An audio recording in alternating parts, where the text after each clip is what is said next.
রাজধানীর তেজগাঁওয়ের তেজকুনি পাড়ার শিশু হত্যার ঘটনা গুরুত্ব দিয়ে তদন্ত করা হচ্ছে বলে জানিয়েছে পুলিশ। ঘটনাস্থলের আশপাশের সিসিটিভি ফুটেজ পর্যবেক্ষণ করা হচ্ছে। দ্রুত সময়ের মধ্যে জড়িতদের আইনের আওতায় আনা সম্ভব হবে বলে আশা করছে পুলিশ।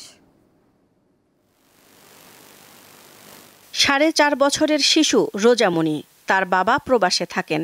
চলতি মাসেই রাজধানীর তেজকুনি পাড়ার এই টিন শেড বাড়ি ভাড়া নেন রোজামণির মা শিল্পী বেগম।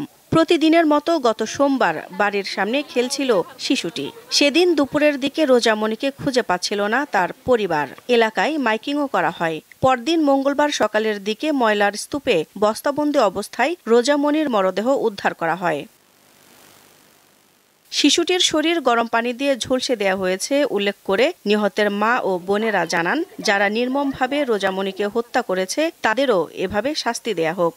আমার বোনে পানি গরম কইরা শরীরে রেখে যায়, যাও না মুরবিতে ডুয়ায়া ফাড়ায়া গলার মধ্যে রুশি বাইন্দা আমার বোনে বাঁচতে দিছে না। আমার বোনে মাইরা ময়লাক নিয়ে পালাই দেওয়া করছে। আমার বোনের মৃত্যুর ফাঁসি চাই, আমার বোনের নারী নির্যাতন করছে। আমার মায়ের হত্যার বিচার চাই, আমি ফাঁসির বদল ফাঁসি চাই।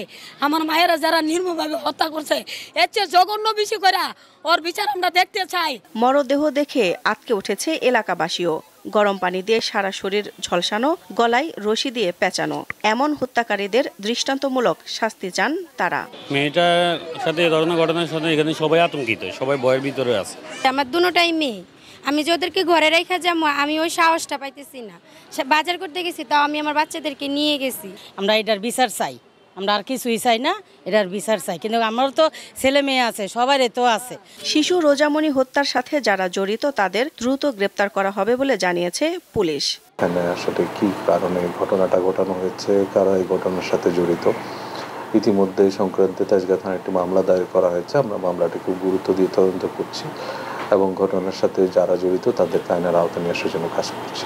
তিনি জানান, এর মধ্যে পুলিশ ঘটনাস্থলের আশপাশের সিসিটিভির ফুটেজ সংগ্রহ করেছে এবং গুরুত্ব সহকারে তদন্তের কাজ করছে। দিলশা দানি, দীপ্ত সংবাদ, ঢাকা।